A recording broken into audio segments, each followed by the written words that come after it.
एक दिन जैक नाम का एक युवक जो स्विमिंग पूल की सफाई का काम करता है, काम शुरू करने से पहले अपनी शर्ट उतारता है। उसका मकान मालिक लॉरा, जो हाल ही में अपने पति से तलाकशुदा है, उसे देखकर आकर्षित हो जाती है। तलाक के बाद भावनात्मक रूप से कमजोर लॉरा जैक के मजबूत शरीर को देखकर खुद को रोक नहीं पाती और उसे घूरने लगती है। लेकिन अपनी इस हरकत को अनुचित समझकर वह शर्मिंदगी के साथ नजरें हटा लेती है। तभी लॉरा की बेटी कैसी स्कूल से घर लौटती है और वह भी जैक को देखकर तुरंत उसकी ओर आकर्षित हो जाती है। जैक से संक्षिप्त अभिवादन के बाद कैसी शर्माते हुए अपने कमरे में चली जाती है और तुरंत अपनी सबसे अच्छी दोस्त जैकी को मैसेज करती है। जैकी, तुमने प्रिंस चार्मिंग के बारे में सुना है ना? मैं अभी अभी प्रिंस गॉर्जियस से मिली हूँ। मुझे लगता है मैं प्यार में पड़ गई हूँ। अगले दिन सुबह कैसी उत्साह से अपनी सहेली से मिलने निकल जाती है ताकि जैक के बारे में और बात कर सके। लेकिन जैसे ही वह घर से निकलती है, जैक लॉरा के घर का दरवाजा खटखटाता है। वह कहता है, हाय गेल, इस खूबसूरत रविवार को तुम कैसी हो? लॉरा जवाब देती है, मैं ठीक हूँ, बस कुछ काम निपटा रही हूँ। जैक बताता है कि वह पूल साफ करने के औजार लेने आया है जो उसने यहाँ छोड़ दिए थे। लॉरा बिना किसी शक के उसे अंदर बुला लेती है।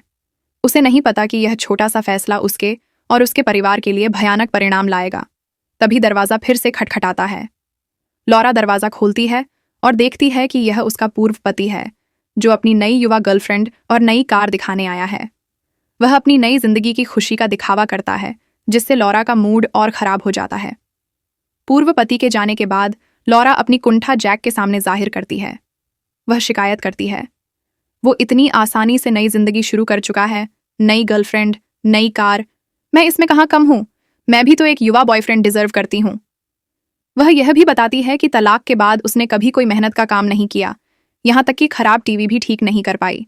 जैक यह सुनकर तुरंत कहता है कि वह टीवी ठीक करने में माहिर है और ऊपर की ओर दौड़ पड़ता है। वह जल्दी ही टीवी ठीक कर देता है, लेकिन जाने की बजाय वह रुक जाता है। वह कहता है, तुम्हें थोड़ा रिलैक्स करने की जरूरत है, मैं इसमें भी मदद कर सकता हूं। लॉरा हंसते हुए कहती है, मिस्टर रॉबिन्सन, तुम मुझे बहकाने की कोशिश कर रहे हो, है ना? जैक मुस्कुराते हुए जवाब देता है, हाँ, शायद। फिर वह अपना हाथ लॉरा के कंधे पर रखता है। शुरू में लॉरा को लगता है कि वह सिर्फ दोस्ताना व्यवहार कर रहा है, लेकिन जैक की बातें धीरे धीरे अंतरंग और उत्तेजक हो जाती हैं। लॉरा शर्मिंदगी और आकर्षण के बीच झूलती है और अंत में दोनों भावनाओं में बहकर एक अंतरंग रिश्ते में पड़ जाते हैं। उसी समय कैसी अपनी सहेली को शर्माते हुए बता रही होती है कि वह पूल के उस लड़के जैक से प्यार करने लगी है। उसे बिल्कुल नहीं पता कि जैक का उसकी मां के साथ पहले ही ऐसा रिश्ता बन चुका है। लेकिन इस घटना के बाद लॉरा को गहरा पछतावा होता है। वह जैक से कहती है, हमने जो किया वह गलत था। मैं उम्र में तुमसे बहुत बड़ी हूं, मैं तुम्हारे लायक नहीं। गुस्से में वह जैक को घर से निकाल देती है, लेकिन उसे नहीं पता कि यह फैसला उसके परिवार के लिए विनाशकारी साबित होगा। जैक लॉरा के इस व्यवहार से नाराज हो जाता है। उसे लगता है कि लॉरा ने उसका इस्तेमाल किया और अब उसे ठुकरा रही है।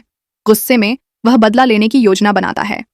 अगले दिन जब कैसी पूल के पास होती है, जैक वहां आता है।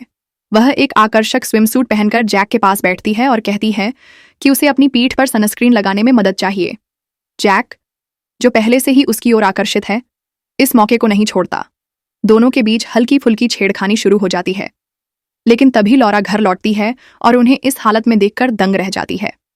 वह गुस्से में जैक को अंदर बुलाती है और कहती है, मैंने कल साफ साफ कहा था कि हमारे बीच जो हुआ वह एक बार की बात थी।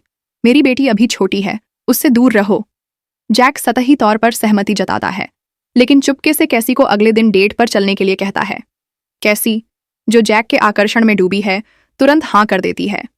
लॉरा को जब इस डेट का पता चलता है, वह अपनी बेटी की सुरक्षा के लिए अपने पूर्व पति को सब कुछ बता देती है। पूर्व पति यह सुनकर हैरान हो जाता है कि लॉरा का जैक के साथ एक रात का रिश्ता था। हालांकि उसे इस बात से कोई खास फर्क नहीं पड़ता, लेकिन यह जानकर कि जैक अब उसकी बेटी के साथ डेट पर जा रहा है, वह गुस्से में जैक के घर जाता है। वह कहता है, हाय एडम, मुझे पहचाना, मैं गेल का पूर्व पति हूँ। वह जैक को धमकी देता है और उसे मारता है, चेतावनी देते हुए कि वह लॉरा और कैसी से दूर रहे, वरना अंजाम बुरा होगा। संतुष्ट होकर वह घर लौट जाता है, लेकिन उसे नहीं पता कि जैक चुपके से उसका पीछा करता है। जैक बदला लेने के इरादे से पूल में रसायन डाल देता है, जिससे पानी का तापमान खतरनाक स्तर तक बढ़ जाता है। लॉरा का पूर्व पति, जो उस समय पूल में होता है, जलने लगता है। उसकी चीख सुनकर लॉरा दौड़ती हुई आती है, लेकिन तब तक वह बुरी तरह झुलस चुका होता है। यह सब जैक की साजिश थी। इस बीच जैक कैसी के साथ डेट पर जाता है, लेकिन डेट के दौरान वह गलती से कैसी को लॉरा कहकर बुला देता है। कैसी हैरान हो जाती है और पूछती है, तुम मेरी माँ का नाम क्यों ले रहे हो? जैक घबराकर बात को टालने की कोशिश करता है, लेकिन कैसी डर जाती है और भागकर घर लौटती है। वह लॉरा को सब कुछ बताती है। लॉरा जैक के खतरनाक इरादों को भांपकर कैसी को सामान पैक करने और होटल में छिपने के लिए कहती है, लेकिन जैसे ही वे निकलने वाली होती हैं, कैसी देखती है कि जैक की कार उनके घर के सामने खड़ी है। लॉरा डर के मारे कैसी को अपने कमरे में ले जाती है, लेकिन जैक पहले ही घर में घुस चुका होता है। वह लॉरा को बेहोश कर देता है। जब लॉरा होश में आती है, वह देखती है कि उसकी बेटी को पूल में बांध दिया गया है और पानी लगातार भर रहा है। लॉरा तुरंत जैक पर हमला करती है, उसे बेहोश कर देती है और कैसी को बचा लेती है। लेकिन जब वह पीछे मुड़कर देखती है, जैक गायब हो चुका होता है। डर के मारे लॉरा और कैसी बेडरूम के बाथरूम में छिप जाती हैं। जैक फिर से उनके पीछे आ जाता है। लॉरा आखिरी उपाय के तौर पर कैसी को बाथटब में पानी भरने और नाली बंद करने को कहती है, शायद जैक को रोकने की कोई योजना बनाते हुए। कहानी यहीं एक तनावपूर्ण मोड़ पर खत्म होती है।